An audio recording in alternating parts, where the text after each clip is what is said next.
비트코인이 논란 중이죠. 핀테크, 파이낸스와 테크놀로지의 합성으로 기술과 금융의 융합을 뜻합니다. 비트코인은 그런 핀테크의 산물이죠. 뉴욕 증권거래소에 상장된 랜딩클럽의 경우 돈이 남는 사람과 돈을 필요로 하는 사람을 직접 연결해줍니다. 돈이 남는 사람과 돈을 필요로 하는 사람이 중간에 은행을 거치지 않고 랜딩클럽을 통해 직접 만나는 거죠. 전통의 택시회사는 택시를 보유하고 그 택시를 잠시 필요한 승객에게 임차해주고 그 대가로 택시비를 받죠. 그런데 우버가 등장해 차가 있는 개인과 차를 필요로 하는 개인을 택시회사를 중간에 끼지 않고 직접 연결을 시켜줍니다. 랜딩클럽이나 우버처럼 기존의 은행이나 택시회사를 대신해 개인과 개인을 직접 연결시켜주는 서비스를 플랫폼이라고 합니다. 비트코인 역시 개념적으로는 전통의 금융기관을 중간에 끼지 않고 결제와 송금을 가능하게 하는 핀테크의 산물, 플랫폼입니다. 지금 우리나라에서 비트코인 이상열기의 본질은 이 플랫폼에 대한 이 미래 가치에 대한 투자가 아니라 돈 넣고 돈 먹는 투기판이죠. 해서 그 참여자들에 대한 보호장치가 전혀 없습니다. 정부의 규제는 그래서 필요합니다. 다만 동시에 플랫폼으로서의 핀테크를 장려하는 정책과 연구가 반드시 병행돼야 한다. 금융의 미래가 거기 있다. 김호준 생각이었습니다.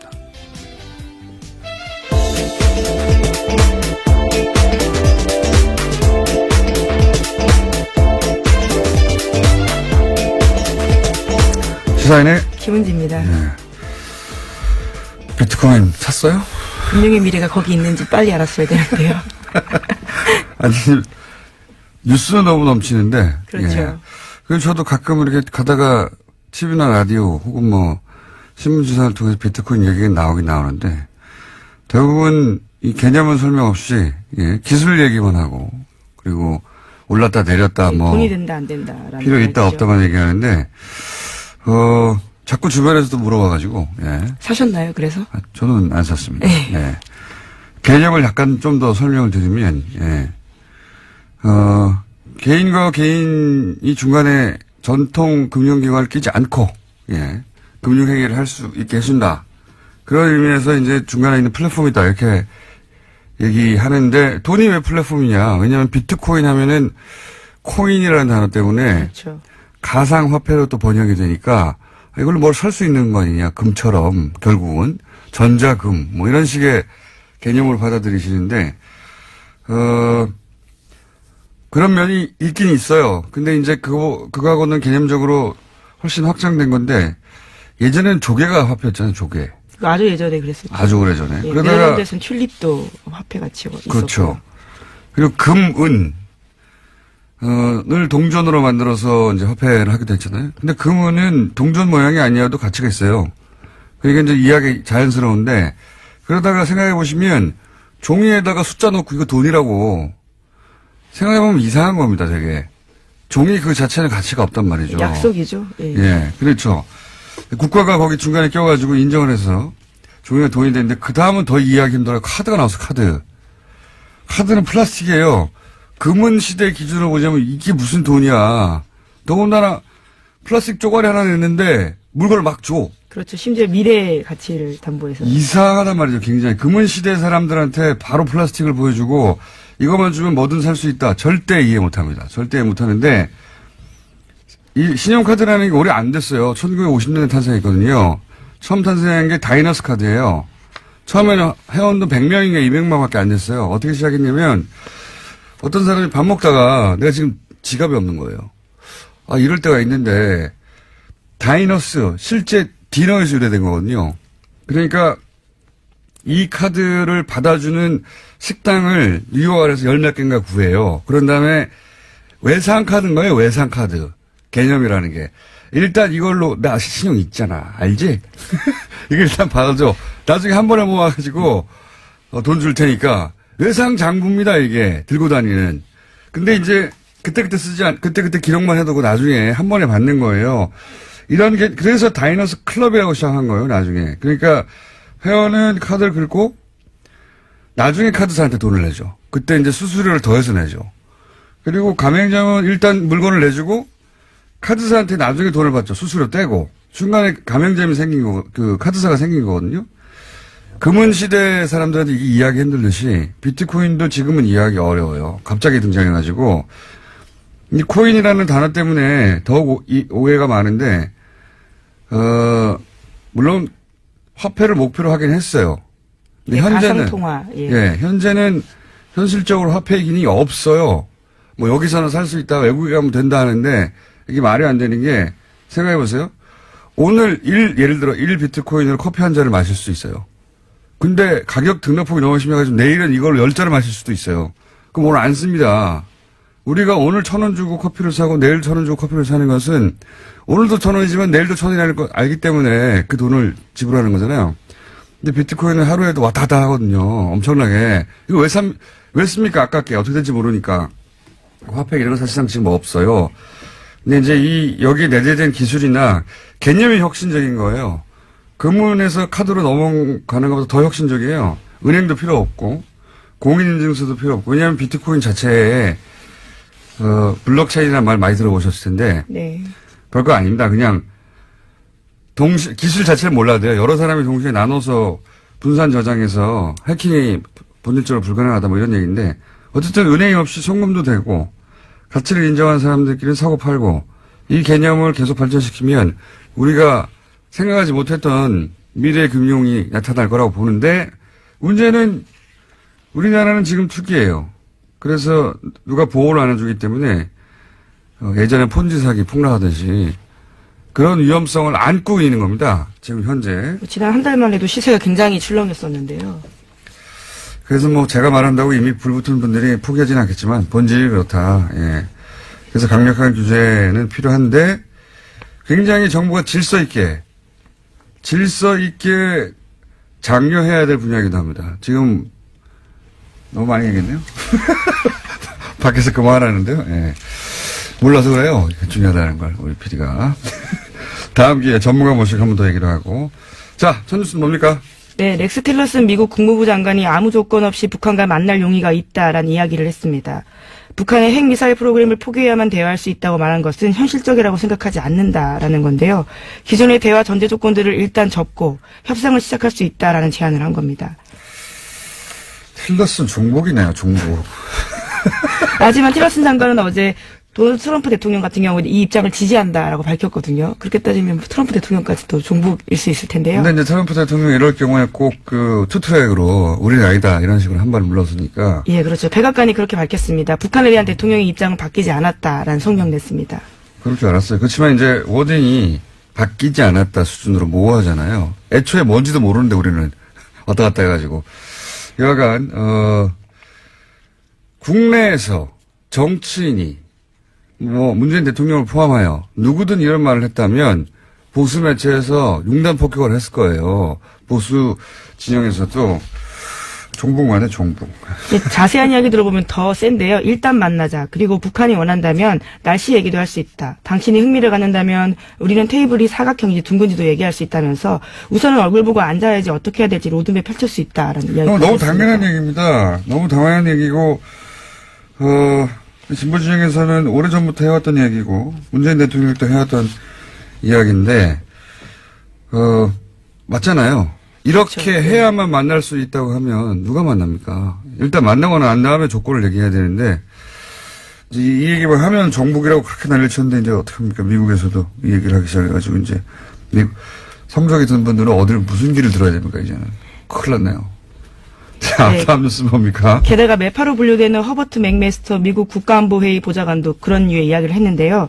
바로 지금이 북한과의 무력 충돌을 피할 마지막이자 최고의 기회라면서 충돌을 피할 시간이 얼마 남지 않았다라는 이야기를 했습니다. 그러면서 미국의 대북 정책의 목표는 북한 김정은 축출이 아니라 한반도 비핵화다라고 밝혔습니다. 이 중에 이제 뒤에 마지막 기회다 피할 시간이 얼마 남지 않았다 요거를 뽑아서 보도하는 데도 있어요. 실제 하고 싶은 말은 지금 빨리 대화하자는 거거든요. 예, 괴를 같이 하는 말입니다. 틸러슨 국무장관과요. 근데 이제 보수 매체에서 충돌을 피할 시간이 얼마 남지 않았다 뒤를 뽑는 의도적인 거죠. 예, 의도적인 건데 여기서 목표가 또, 여기 또 태극기 드신 분, 태극기가 아니라 태극기와 성적이 같이 드신 분들이 이제 곤란하게 발언. 북한 김정은 축출이 목표가 아니다. 예. 비핵화가 목표다. 북한이 거꾸로 원하는 게 이거거든요. 우리 체제는 인정해달라. 그리고 그게 있어야 뭐 대화를 하든가 말든가. 목표 자체가 그건데, 이게 다 종북. 큰일 났네, 미국. 다음 뉴스는 뭡니까? 네, 이명박 정부 당시 대검찰청 수뇌부가 2008년 서울중앙지검의 PD수첩 수사팀에 기소하지 않아도 되니까 제작진을 체포하고 압수수색하라고 지시했다라는 내부 증언이 나왔습니다. 오늘 아침 경향신문 보도인데요. PD수첩 사건을 수사했던 서울중앙지검 특별수사팀 관계자의 고백이기도 합니다. 아, 이게 진짜 비열한 거죠. 왜냐면은 형사처벌 대상이 아니라는 걸 처음부터 알면서 시작한 거잖아요. 그렇죠. 처음부터 알면서 근데 이제 당하는 PD들은 모르는 거거든요, 작가들은. PD 작가들은. 근데 갑자기 집에 압수수색 들어오고 체포되고 이러면 얼마나 위축됩니까? 그렇죠. 정말 당황스러운 일인데요. 목표 자체가 이렇게 겁주는 거예요. 위축 효과. 칠링 이펙트. 그랬다는 게 이제 밝혀져 가니 당시에 형사처벌 대상이 되지 않는데도 이 일을 했던, 예. 검찰을 직접 조사하겠다는 거죠. 예. 네, 지금 과거 사위가 최우성 조사 대상으로 꼽고 있는 사건입니다. 이게 이제 검찰 내부에서 이런 조사를 하겠다는 겁니다, 지금 현재. 자, 다음은요. 자유한국당 최경환 의원이 국정원 특수활동비 1억 원 받은 혐의로 현재 구속영장이 청구된 상태인데요. 이와 관련한 소식을 JTBC가 전했습니다. 최 의원이 2014년 10월 달에 국정원 특활비를 상납받을 때 자신의 집무실을 이용했다라는 건데요. 고맙다라는 인사도 했다고 돈을 전달한 이현수 전 기조실장이 진술했다라고 합니다. 뭐 굉장히 구체적이고 돈을 어떻게 전달했는지 무슨 말을 했는지 그다음에 당시 이용했던 차량이 뭔지 그다음에 이게 이제 국정원 장부에 적혀 있다는 거 아닙니까? 예, 이건 그렇죠. 빠져나갈 수가 없다고 보는데 문제는 이제 체포 동의안이 어제 회기 중이니까 체포 동의안이 통과가 돼야 되는데 표결을 아예 안 하기로 했어요. 예, 어제 여야가 합의한 사안인데요. 본회의에 보고는 하지만 표결 처리하지 않기로 합의한 겁니다. 그러니까 24일이 지나면요. 최 의원에 대한 불체포 특권이 사라지게 됩니다. 그래서 일반 시민처럼 영장 실질 심사 받고요. 그리고 구속 여부가 결정되게 됩니다. 그렇군요. 이건 제가 보기에는 정세균 국회의장의 의중이 좀 반영된 게 아닌가. 뭐 실제로 표결해서 23일 국회가 끝나면 그 다음날 바로 불체포 특권이 사라지니까 뭐 하루 이틀 있으면 사라지니까 할 필요가 없다는 실질적인 이해도 있지만 정세균 의장이 의회주의자거든요. 예. 그래서 무리하지 말자고 그랬을 가능성이 저는 있어 보입니다. 여하간 회기 끝나고 하는 것으로 그러면 24일날 아마 영장 심사를 하겠네요. 예. 크리스마스 그 이유가 될 것으로 보이는데요. 예. 크리스마스 이브에 예. 박수를 보낼 수는 없고 그렇죠? 네, 최경환 의원이 스스로 할복 이야기를 한 적이 있어서요. 뭐 그 이야기들이 다시 한번 회자가 될 것으로 보입니다. 알겠습니다. 다음 순 뭡니까? 네, 국민의당 박지원 최고위원이 어제 김대중 전 대통령 비자금 자료 제보를 사실상 시인했습니다. 다만 자신이 김대중 전 대통령이라고 이야기한 적은 없다라는 건데요. 측근이 받았던 비자금을 이야기했다라는 겁니다. 요거는 이제 잠시 후 저희가 3부에 박지원 전 대표가 나오면 할 말이 많은 분야입니다. 왜냐하면 처음에는 DJ 비자금으로 특정해가지고 자료를 준 것으로 얘기되다가 자료를 줬다는 자체는 부인할 수 없게 되니까 DJ가 아니라 DJ 측근 비자금으로 이거 회피 기동이라고 하는데 살짝 회피하면서 빠져나가려고 하고 있어요. 그런데 이제 DJ 측근 이렇게 되니까 이제 공세로 전환된 듯한 박지원 전 대표를 겨냥한 게 아니냐 하는 얘기가 나오거든요. 예, 여기에 할 말이 많으실 거라고 보기 때문에 그때 물어보기로 하고요. 자, 저희가 리얼이 있는데 그래서 제목 정도 좀 훑어볼까요? 예. 네, 다스 주요 협력사들의 갑질 넘은 횡포로서 견실한 기업이 폐업하게 됐다라고 일요신문이 보도하고 있는데요. 특히 이 과정에서 다스 정화경 부사장이 깊숙이 개입돼서 다스 관련성을 배제할 수 없다라고 지적하고 있습니다. 이게 무슨 얘기냐면 뭐 아마 내일 좀 자세히 다루겠지만 다스 정화경 부사장은 이명박 대통령의 아들 이시영 지금 SM이라는 회사를 하나 세워가지고 다스 계열사가 아니라 이제 그 납품업체들을 흡수하고 있죠. 흡수 통합하고 있는데 사실상. 몇 번 전해드린 적이 있습니다. 관련된 네. 소식들을요. 간단한 방정식은 처음에는 하청을 준다고 약속해서 시설을 막 느리게 하고 설비 투자를 하게 합니다. 그런데 갑자기 단가를 낮춘다든가 아니면 클레임을 건다든가 적자를 발생시켜요. 그 회사에. 그럼 그 회사는 점점 악순환이 될 거 아닙니까? 납품을 제대로 못하니까. 예, 그 부실해지게 되죠. 예. 그러면 그 계약을 끊어버린다고 협박을 하면서 더 가격을 낮추고 어느 순간 아예 계약을 해지하려고 하면서 대신 공장을 인수해 줄게 직원들과 뭐 이렇게 해가지고 회사를 먹어버리는 과거에 대기업들이 해서 막 욕 많이 먹었던 예. 그런 게 그 밑에 단계 그러니까 하청업체 혹은 재하청 하는 곳에서 일어나고 그런 회사들을 좀 걷어들여서 이명박 전 대통령 아들 회사가 흡입하고 있다.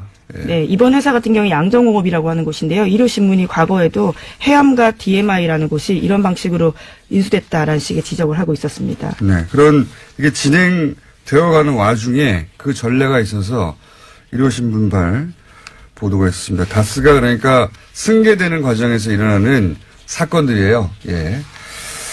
자, 오늘 여기까지 해야 되겠습니다. 시사인의 김은지였습니다. 감사합니다. 자, 바로 이어서 그것마저 알려주마.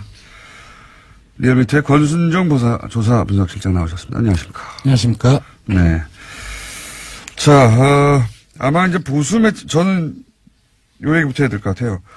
보수 매체를 안 보시는 분들은 잘 모를 텐데, 최근, 종편과 보수 매체는 주제가 뭐냐면, 문재인 대통령이 중국에 가서 굴욕을 당하고 있다. 이거예요. 굴욕, 예. 예, 이게, 사실이냐, 사실이 아니냐, 얼마든지 따를 수 있는데, 그게 중요한 게 아니고, 굴욕을 당하는 걸 기정사실로 해서 폭탄을 때려붓고 있거든요. 네. 네. 관련해서, 그래서 저는 보수층에서 지지율이 좀 빠졌을 것이다, 이렇게 생각이 드는데. 예, 맞습니다. 먼저, 이탈한 지지층 먼저 말씀드릴게요. 네. 되게 이례적인데, TK에서 많이 빠졌고요. 네, 뭐, 당연히. 예, 50대하고 20대도 빠졌습니다. 20대 보수층도 빠졌을 거예요. 예, 네. 보수층 뿐만 아니라 중도층에서 빠졌는데 네. 좀 복합적인 요인이 있는 것 같습니다. 숫자를 먼저 말씀드릴게요. 네. 1.3%포인트 하락을 해서 69.5%입니다. 6주 연속 지난주까지 70%대 유지를 했는데 네. 살짝 60% 선으로 내려섰고요. 부정평가는 1.2%포인트 상승해서 24.6%인데요. 금방 말씀하신 건지 굴욕 외교 공사라든지 네. 그런 부분들이 되게 많이 이야기가 됐고 또 지난주 주말을 거치면서 공공기관 채용 비리 논란이 상당히 많이 확산이 되었습니다. 그래서 이렇게 이탈 지지층이 좀 복합적으로 되어 있지 않나 네. 싶고요. 그래서, 네. 자, 어제, 네. 그러니까 주 통계를 내지 말고, 네. 우리가 이제 주 중간에 내고 또 바로 나오니까, 네. 주말에 다른 맞습니다. 조사가. 네. 어제 어떻게 됐어요? 어제는 반등을 했습니다. 네. 반등을 했나요? 그러니까 69.8%를 반등을 했는데, 월요일 날 11일에는 69.8%, 네. 12일에는 조금 많이 떨어졌습니다. 68.4%. 네. 그래서 이 12일에 월요일하고 그 이틀에 거쳐서 이제 굴욕 외교 또는 홀대 외교 네. 이러한 부분들이 좀 엄청나게 많은 많이 기사가 진행이 나왔거든요. 됐습니다. 네. 또 뭐 TV조선 80조 보도라든지 인종석 80조로는 못 보신 분들이 많을 테니까. 네, 네. 예, 북한과 대화하는데 80조를 달라고 북한이 요구했다라고 하는 예. 어디 발인지 모를 뉴스가 나왔어요. 네. 그리고 임종석 그 비서실장 특사 논란 그런 부분들이 네. 있었고 전반 예. 중동에 이제 이명박 전 대통령 캐러 갔다 뭐 이런 식의 맞습니다. 보도죠. 네. 예, 그것이 사실이건 아니든 간에 이번 주에는 이제 그 정부 청와대에 대해서 비판적인 또 부정적인 보도가 상당히 많이 확산되었습니다. 엄청나게 많이 나왔어요. 네. 부수매체 모르는 분들은 무슨 일인지 잘 모르시겠지만 네. 엄청나게 융단 폭격이 있었고 네, 그런데 네. 수요일은 69.8. 그래서 조금 지금 이제 그 문재인 그 후보의 투표층 대통령입니다, 그리고 예 이제. 대통령 예 그리고 대표 예 민주당의 지지층에서 그 보면 지금 이전에는 민주당 지지층에서 한 97, 8% 네. 그 문재인 그 대통령의 투표층에서는 94%를 계속 유지를 해왔는데 네. 이번에는 민주당 지지층에서 한 94%, 네. 그리고 그 문재인 그 대통령 투표층에서는 한 91.5%로 좀 소폭 하락을 했습니다. 그게 그거 아닙니까? 근데 그게 아니라고 볼 수 있는 것이 지난 몇 주 동안은 거의 미동이 없었어요. 그래서 한 가지 요인으로만 좀 보기 힘든 것이 아닌가 조금 더 봐야 되겠지만 그렇게 봐야 될 것 같습니다. 여하간 여러 가지 종합적으로 쏟아부었고요. 네. 근데 저는 뭐 계속 몇 달째 하는 얘기지만 이렇게 해서 0. 몇 프로 올라갔거나 1% 올라갔거나 1% 떨어졌거나 그럴 일은 아닌 것 같은데 이제 흐름은 그렇고 알려드리는 겁니다. 금방 말씀하신 게 여전히 한국당 지지층을 제외하고 모든 지역 연령 정당 지지층 진보층과 중도층에서는 여전히 긍정표가 크게 높거나 우세합니다. 네. 근데 저는 여기서 잘 이해가 안 가는 게 네. 민주당은 왜 급상승을 했습니까? 그래서 보통은 대통령하고 연동돼서 가는데 네네. 민주당만 보통은 움직여도 0점대가 움직이거나 네네. 대통령 같은 경우에 홍보 많이 움직이면 1, 2%인데 여기는 한 3, 4% 요인이 올라가죠. 제대로 안 보일 때는 거꾸로 보는데요. 저희들 같은 경우는 어디서 붙었나 하면 무당층에서 많이 붙였어요. 그리고 지금 정의당 같은 경우는 0.8% 하락을 해서 3.5%를 기록했는데 이례적으로 많이 떨어진 겁니다. 그러니까 정의당 지지층과 무당층에서 많이 들어왔습니다. 그럼 이거는 반작용인 것 같네요. 맞습니다. 네. 그러니까 한국당에서 새 원내대표를 선출하고 그렇습니다. 그리고 네. 최근 사이에 소위 이제 보충이 집결이 이루어진다. 맞습니다. 생각되니까 반대로 또 집결하는. 예, 새 원내대표 선출을 진행되는 과정 속에서 일종의 이제 컨벤션 효과가 좀 나타났습니다. 네. 한국당 같은 경우 1.2% 상승을 해서 19%였는데 사실 이 보도가 상당히 많이 됐어요. 그래서 금방 말씀하신 것처럼 정치는 항상 작용이 있으면 반작용이 있거든요. 맞습니다. 네. 그래서 저쪽이 모일 것 같으면 이쪽도 모여요. 네네. 그런 효과인 것 같네요. 근데 한국당 같은 경우는 19.9%, 19.8%, 근데 어제 같은 경우 17.9%로 좀 떨어졌고요. 민주당 같은 경우 숫자를 소개 안 시켜드렸는데요. 4.2%포인트 상승을 해서 53.3%까지 상승을 했습니다. 특히 어제는 54.2%까지 상승을 했었고요. 주로 진보층하고 20대, 호남, 경기, 인천 이런 쪽으로서 많이 상승을 했습니다. 정당 상승률 4%대는 오랜만에 보네요. 네, 좀 상당폭이라고 좀 해석을 해야 될 것 같습니다. 국민의당을 소개를 안 시켜드렸는데요. 횡보세입니다. 0.1%포인트 상승을 해서 6.1%이고요. 조금 많이 떨어지지 않을까. 박주원 논란이라든지 네. 당내 내용들이 호남을 방문한 과정 속에서 많이 격화되었기 때문에 근데 계속 유지를 하고 있는 상황입니다. 그렇군요. 네, 그것 때문에 떨어져 나가는 사람도 있고 그것 때문에 붙는 사람도 있겠죠. 네, 바른정당도 금방 이제 반작용 말씀하셨는데 1.6%포인트를 하락을 해서 4.7%가 나왔습니다. 역시 한국당의 경선 컨벤션 효과의 반작용이 아닌가 싶습니다. 마지막 조사는 거의 소개만 해야 될 것 같습니다. 자, 네.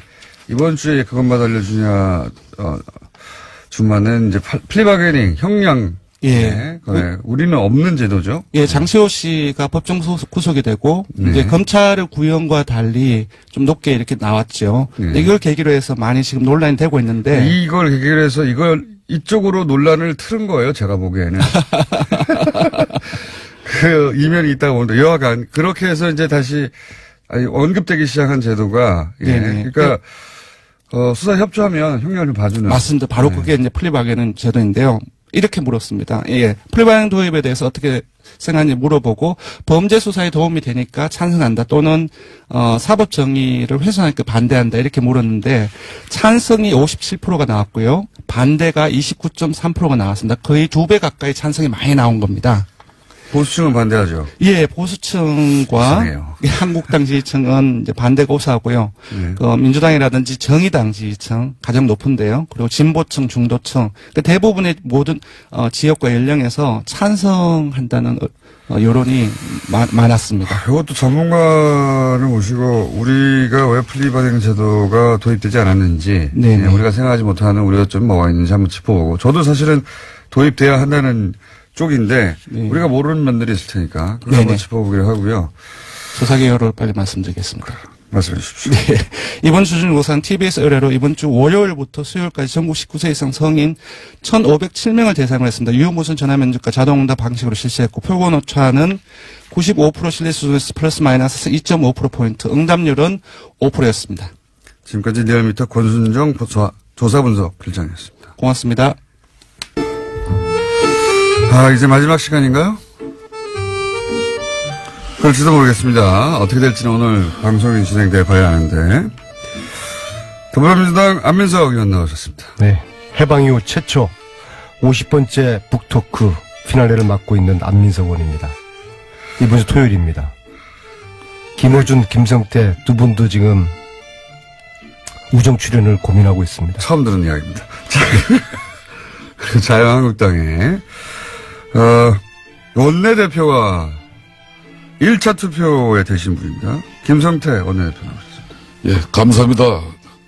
우리 뉴스공장 애청자 여러분들, 참 많이 모자라고 부족한 저에게 그동안 성원과 또 격려와 또 아낌없는 비판과 질타 이어주신 여러분들의 그 따뜻한 정성이 자유한국당의 원내대표가 됐습니다. 감사합니다. 제가 한 가지 정정하겠습니다. 네, 지난 시절 제가 박쥐라고 저희는 제가 했는데 새가 날아든다. 알고 보니 박쥐가 아니라 불사조였습니다. 끄진 불도 다시 보자. 야, 이렇게 다시 부활하실 줄. 그래서 저희가 정말 축하음악을 하나 놀랍습니다. 준비했었거든요. 원래 새가 날아든다 이어서 쨍하고 했던 날을 준비했는데 음악에 트라우마가 계셔가지고 분위기 봐서 막판에 틀 수도 있겠지만 자 성원과 격려보다는 비판을 많이 받았어요. 네. 그동안은 사실상 이 기울어진 운동장, 이 뉴스 공장에 출연한다는 그 자체가 보수 정당인 자유한국당에서는 사실상 수용이 안 됐습니다. 그렇지만은 저는 공당의 입장이 우리가 좋은 운동장만 찾아다니면은 결코 이 기울어진 운동장은 회복할 수 없는 운동장이 되고 만다는 그런 일념으로 사실상 거의 1년 6개월 넘게 그 모진 탄압과 두 사람의 업무 속에서도 이렇게 꿋꿋하게 버티다 보니까 또 이런 기회가 온 것 같습니다. 저는 이 자리를 빌어서 특히 이 뉴스 공장의 법칙이랄까 이 김어준의 저주라고까지 해야 될지 모르지만 뉴스 공장이 배출한 대표가 그 끝이 별로 좋지 않다는 징크스가 있다는 걸로 아는데 저는 그 징크스 김어준의 저주를 피해서 성공한 대표가 될 수 있도록 열심히 하겠습니다. 네. 축하드리고요. 특히 웰빙 당이라고 알려진 한국당에서 중동 건설 현장 노동자 출신의 원내대표가 됐다는 것은 굉장히 의미가 있고요. 최순실 국정농단 진상조사위원장 때처럼 잘해주시길 바라겠습니다. 그런데 그러나 그렇죠. 첫 발을 헛발질을 하신 것 같아요.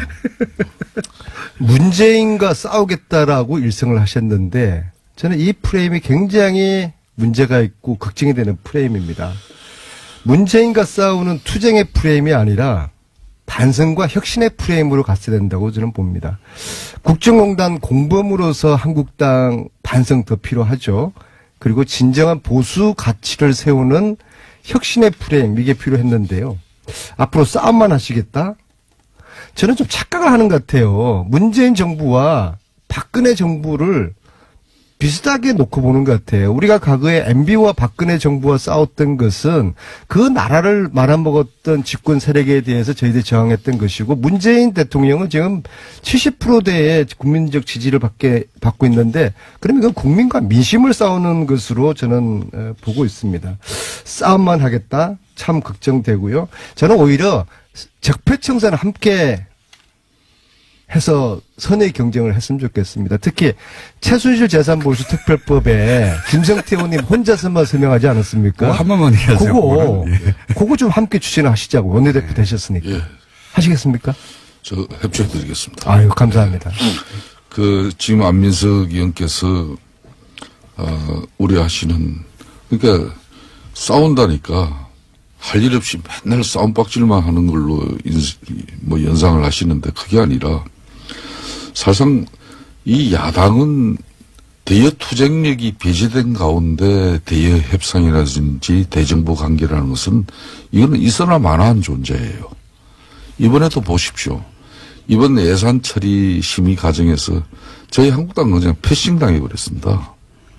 그 이유가 저 전임 대표님을 제가 이렇게 폄하하기 위해서 그런 게 아니라 사실상 자유한국당은 정권을 내주고 사실상 이제 8개월 채 돼가지만은 아직까지 야당으로서 체질 전환이 전혀 이루어지지 못한 정당이에요.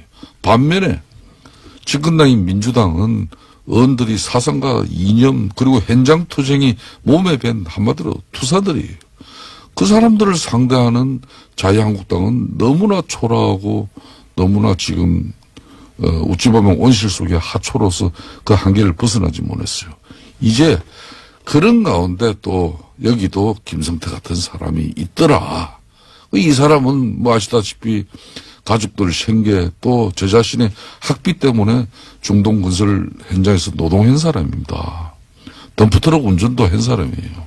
그래서 그런 저가 이제 자유한국당 그러면 기득권 금수저 뭐 엘리트 정당 쉽게 말하면 고관 대작의 자식들이나 안 그러면은 뭐 쫄부들 또 부모한테 물려받은 재산이 좀 많아서 돈 보따리 들고 찾아가는 정당 이게 이제 보수 정당 자유한국당이 아니라 정말 힘들게 어렵게 자수성가한 그런 사람들 그리고 그런 사람들이 그런 사람들 좀 모시려고 그래요. 아니 실제로 그런 사람들이 지금은 많지 않잖아요. 김성태 의원님은 흑수저 출신이고요. 네. 그러니까 유승민이나 안철수 그런 다른 야당의 지도자하고는 바탕과 결이 틀린 사람이에요. 근데 그러면은 처음 말씀 잘못하신 거예요. 싸우는 게 아니라 반성부터 하겠다. 그 말씀을 하시고 제가 이 진정어린 충고는 제가 10세 책 출판을 앞두고 있는 끝나지 않은 전쟁의 저자로서 10세 책을 낸다는 거는 편다는 거는 대단한 거예요. 10번째 지금 판이 나오는데요. 그 베스트셀러의 저자로서 충원을 드리는 겁니다. 싸우겠다가 아니라 반성하겠다. 그게 일성이었으면은 더 국민들에게 칭찬을 받았을 텐데. 그럼 다시 한번 오징어 잘 바꿔보세요. 싸우겠습니다 하고 예. 내적으로는 자성과 방성, 핵심을 그걸 통해서 거꾸로 순서를 진정한 통합을 예. 이뤄내겠습니다. 반성과 혁신하겠습니다. 그리고 잘 싸우겠습니다. 그게 신임 김성태 대표의 안민석 의원님 적절한 스탠스였어요. 또 저에게 강요하시는군요. 아닙니다. 좀 진정어린 제가 강요 좀 하지 마세요. 네? 아니 그건 밖에 나가서 하셔도 되는 얘기인데 여기서 꼭 하셔야 되는 얘기가 김성태 의원님 그럼 다음 주부터는 못 나오시는 겁니까? 대표님? 제가 사실 원내대표 되더라도 예. 안민석 의원님 또 김원중 공장장과 이 700만 이 청취자가 있습니다. 이 끈을 놓지 않고 싶은 마음이 제 솔직한 심정이에요. 그렇지만은 어제 제가 이 쭉 업무 파악하고 보고를 받아보니까 월요일부터 토요일까지 하루도 아침에 회의가 빠진 게 없더군요. 월요일하고 금요일은 홍수저 당대표가 주관하고 나머지 하수목은 또 저가 또 주관하는 아침 회의가 돼요. 이제 대표 되셨으니까. 그런데 이제 가끔 말이에요. 예. 행사가 캔슬된다든지 일정이 중단된다. 캔슬이 아니라 캔슬. 발음이 좀 안 좋습니다. 그래서 그런 때 또 필요하다고 두 분이 저를 한번 불러야 되겠다. 그런 생각이 드시면 언제든지 연락 주십시오. 제가 이 방송이 1년 6개월 정도 됐는데요. 최근 몇 달 동안에 이 방송, 내부자 둘의 방송이 청취율이 좀 떨어졌어요. 그래서 나도 이제 때가 됐나 보다 그만둬야 되겠다고 생각하고 그 시점을 김성태 의원님이 예, 원내대표가 되면은 자동적으로 이게 마무리될 것이라고 했는데 아까 밖에서 김성태 의원님이 야, 안 의원 앞으로 우리 보름에 한 번씩은 할까 그래도. 격주. 그렇게 저한테는 기속말로 살짝 하셨어요. 격주 한번. 예. 자, 저는 그렇습니다. 시간 여건만 된다면은 안민석 의원님과 또 김어준 공장장이 패고 싶은 사람 뭐 있습니까? 솔직히 그래도 맷집 좋은 김성태라도 쭉 패야 또 여러분들이 또 이 방송 또 청취자들 또 시원하게 생각할 것이고 또 얻어 터지고 맞으면서 또 할 말 다 하는 사람이 또 김성태 아닙니까? 막 그런 셀프 칭찬도 하시고 오늘 저는 뭐 그만큼 극도로 기울어진 이 방송에 출연하면서 사실상 마음고생 엄청 한 사람입니다. 그렇지만 또 우리 지층에서는 욕도 많이 먹었어요. 그런데 거기 왜 나가냐. 그런데 어떻게 원내대표가 됐어요? 그렇기 때문에 네. 저는 지지층보다 원래 이 보수 정당은 지지층의 유혹에서 빠져나오지 못하는 그게 가장 큰 위험한 현실이에요. 그걸 극복하기 위해서는 저의 지지층보다는 대려 이 방송의 주 고객인 젊은층 그 사람들의 인식과 사고를 더 중시하고 또 그 사람들과 함께 얻어 터지면서도 세상 바로 알고 싶어요. 대표님이 되시더니 목소리 여유도 생기셨고 사실상이 훨씬 더 많이 나옵니다.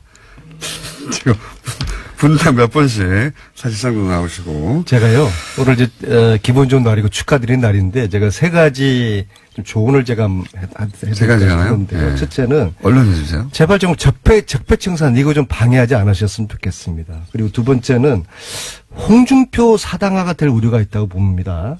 지금 이제 친박은 이번 원내대표 선거로 거의 소멸돼 가는 것 같고요.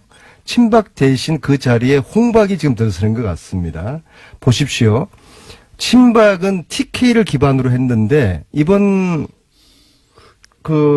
친박 대신 친홍. 네. 친홍은 PK예요. 김승태 의원님이 진주거든요. 그 다음에 홍준표 대표가 합천이에요. 창녕. 네. 합천에서 태어나시고 창녕하고도 연고가 있고 그래서 요 진주, 창녕, 합천 요 근거지를 둔 두 분이 홍준표 사당화를 만들지 않을까 이걸 좀 막아주시고요. 세 번째로는 이거 정말 이거 제발입니다. 경남 함양 아닙니까? 저는 의령이고요. 제발입니다. 이거 세 번째가 굉장히 중요한데요. 김총수, 네. 자꾸 총수라고 그러네 공장장님. 이거 정말 제가 바랍니다. 발목당 이미지 벗어서야 됩니다. 사사건건 반대하는 그런 발목당 이미지 말고 정책으로 저희들과 선의의 경쟁을 하는 그런 한국당이 되기를 바라겠습니다. 네, 안민석 의원님. 요 세 가지만 지키면 성공하는 원내대표 됩니다. 사실 제가 자유한국당을 또 보수를 한번 바꿔봐야 되겠다 이렇게 마음 먹고 원내대표 출마를 이렇게 결심할 때만 해도 이거는 계란으로 바위치기였습니다. 뭐 저 자신으로는 두려움도 있었어요. 그렇지만은 새누리당이 2012년 이렇게 탄생한 이후에 원내대표 선거가 총 7번 치러졌어요. 7번 내리 흔히 말하는 한 번도 친박이 아닌 사람이 당선된 전례가 없습니다. 그러니까 친박이 계속 됐다는 거죠. 이제 그 개파 이야기 저는 죽어도 안 할 겁니다만은 말 그대로 7전7패예요. 친박이거나 친박 세력을 등에 업지 않고서는 불가능한 일입니다. 그래서 우리 당이 친박당인데 저는 이 자리에서 밝힐 수 없지만은 많은 흔히 말하는 그동안 이 개파에 이렇게 인식되어진 사람들도 저를 지지했어요. 그래서 앞으로는 좀 밝혀주십시오 한 번만. 그러니까 친박은 안고 갈 겁니까? 그러니까 제가 이야기 들은 이제 답변을 드리겠습니다. 친박으로 분류됐던 분도 지지했다는 문재인 거죠. 정권의 적폐청산. 대표님 대답 좀 해주세요. 그러니까 친박으로 분류됐던 분들도 대표님 지지했다 이번에 그런 거죠. 표는 이 선거 중에 제일 어려운 선거가 어른들 상대로 맞습니다. 예. 표를 받는 거예요. 그러니까 거의 뭐 심리 물길은 알아도 물길 속은 알아도 어른들 마음은 알아요. 과거에 친박이었던 분이 대표님을 왜 지지했습니까? 대표님 보시기에. 생각을 해보시오. 116명 중에 네. 거기에 쉽게 말하면은 뭐 흔히 말하는 복당파들 해가 22명밖에 안 돼요. 그리고 우리 안민석 의원님이 우려되는 게 이제 친홍이라 그러는데 홍준표 당대표는 영원한 독구다입니다. 그 사람은 옆에 흔히 말하는 계보나 조직을 둘 수가 없는 성품이에요. 오직 하면은 국회 원내대표, 당대표까지 다 한 사람이 경남도지사를 하고 진주 어려운 사건 아시죠? 진주 어려운 문제를 가지고 사실상 우리 당에서 출당의 위기까지 갔었습니다. 그런데도 당시 홍준표 의원을 대변하고 옹호한 사람이 한 명도 없었어요. 그러니까 대표님이 받은 표는 홍준표 때문이 아니라 본인 때문에 다 받으신 거네요. 그러니까 흔히 말하는 친홍이라는 이런 새로운 계파가 만들어지는 부분은 전혀 걱정 안 해도 되는 것이고 저희들은 그 계파 때문에 흔히 말하는 진박, 비박 찾다가 쪽박 찬 사람들이에요. 그러니까 이 지긋지긋한 계파는 어떤 게 저의 조언에 지금은 뭐 반박하지 마시고 그냥 제가 세 가지 뭐였습니까? 적폐청산에 방해하지 말고 적극 협조해달라. 그다음에 사당화 막아주시고 네. 세 번째 발목당 이미지 벗어주시고 좋아요. 요 세 가지 명심하시면 좋아 이야기하겠습니다. 네. 저는 적폐청산이라는 미명하에 적폐청산 좋아요. 잘못된 거 고치고 또 바로 세워야죠. 근데 하는데 그 대신 그 적폐청산이라는 미명하에 정치 보복은 하지 마세요. 네, 그러겠습니다. 잘못한 거는 저희들이 희생합니다. 그좀 명심하겠습니다. 희생은 각오하는데 보복은 하지 마세요. 최순실 재산 몰수 특별법부터 함께 통과시키자고요, 그러면은. 그건 보복 아니죠? 아, 좋아요. 네. 저는 민주당이 네. 막 입장만 분명하게 정확하게 해오세요. 알겠습니다. 예. 네. 아, 좋습니다. 예. 기대됩니다. 국민의당하고 역시 예? 불사조 김성태. 바른정당하고 원내 협상 이루어진 해오세요. 겁니까 여기서? 자, 그러면 제가 궁금한 건 이겁니다. 친박이 왜 김성태 일부 친박이 그렇게 분류됐을 법한 분들이 왜 김성태 의원을 찍었느냐? 이유가 뭡니까? 아니, 만일 이번 대표 선거에서 도로 친박당이 되었다 그러면 우리가 내년 6월 지방자치선거를 앞두고 우리가 국민들한테 어떤 얼굴로 어떤 모습으로 표를 달라고 그럴 수 있겠습니까? 그거는 우리 내적으로도 다 이제 공통된 공감된 정서예요. 제가 김어준 공장님한테 꼭 한 말씀 드리고 싶은 건 자유한국당이 그렇게 보수적이고 수구적이고 꼴통 정당으로 이렇게 인식할지 모르지만 이걸 생각해 봅시다. 최순실 국정농단을 안민석 의원이 제기해가지고 우리는 정권까지 내주는 아픔이 있었지만은 우리 당시 127명의 국회의원 중에는 국민 85% 이상이 박근혜 정권에 대한 그 엄청난 분노, 그걸 우리는 수용한 정당입니다. 말 끝까지 그 탄핵에 찬성하지 않고 반대하지 않고 민주당하고 국민의당 힘으로 절대 안 되는 상황이었습니다. 그렇기 때문에 되려 건강한 정당입니다. 그러니까 탄핵에 찬성한 분도 있고 반대한 분도 있고 또 집 나갔다 가출했던 사람도 있고 또 집을 지켰던 사람도 있고 이 사람들이 이제 다 용광로에 다 녹아서 하나가 돼서 이제 문재인 또 정권 이 포퓰리즘 정책이나 또 일방 통행식 국정 운영이 있다 그러면 이걸 아니, 야당이 국민들이 좋아하고 제대로 지지하는 정책은 무조건 비판하고 비판입니까? 바로잡아야죠. 그렇게 남 잘 되는 거를 그렇게 몰아매도하지 마시고요. 근데 지금 저 말씀 속에 앞으로 정당 구조의 변화를 전망할 수가 있어요. 바른정당을 저는 제가 볼 때는 자유한국당, 특히 원내대표 김성태 의원 되셨으니까 바른정당이 앞으로 존립 기간이 굉장히 위태로워질 겁니다. 실질적으로 추가 탈당 지금 바로 하겠다는 그런 의원들도 있습니까? 몇 분 듣거든요. 아, 그래. 예. 바른정당에서 이제 김성태, 원내대표가 탄생했기 때문에, 이제, 친박에 소몰되고 있고. 그렇죠. 그리고 이제 이거는 만약에- 복당파가 득세하고 있으니 가도 되겠다. 이렇게 하는 사람들이 있습니까? 실제?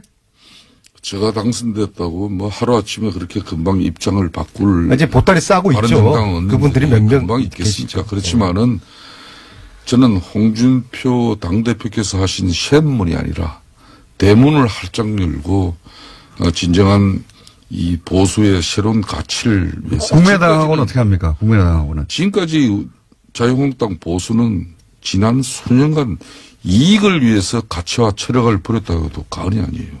그래서 이 무너진 보수의 가치와 철학을 세우는데 국민의당도 중도 보수를 지향하는 그런 정치 세력이 있다면 같이 합니다. 같이 해야죠. 제가 안철수 대표도 가능합니까? 안철수 대표라고 저희랑 같이 못할 이유가 어디에 있겠습니까? 아니 제가 김성태 원내대표님을 단연간 연구를 한 김성태 연구가지 않습니까? 김성태 원내대표의 머릿속에 이 그림입니다. 바른정당 통합한다. 국민정당과는 사안별로 연대한다. 어떻습니까? 정책연대입니다. 그러니까 네. 제가 어제 국민의당 방문해서 그랬습니다. 제가 간단하게 이제 정리해 제대로 드렸죠. 된 야당 같이 합시다. 예. 뭐 통합은 아니고 그쪽은 사안별 정책연대죠. 지금 이제 국민당은. 안철수 대표의 저 몸부림이 어떤 결과로 나올지 모르니까 그건 아, 지켜봐야죠. 국민당까지도 그러면 통합하실 그런 욕심을 가지고 계십니까? 아니 뭐 저는 거기까지 간 적이 없습니다. 그러니까 바른정당은 통합하실 지금 생각을 보수 그러고 대통합은 가장 우선적으로 저희 자유한국당이 해야 됩니다. 그래서 결국에는 김성태 원내대표 체제 하에서 정당 구조는 20대 총선 때처럼 민주당, 국민당, 한국당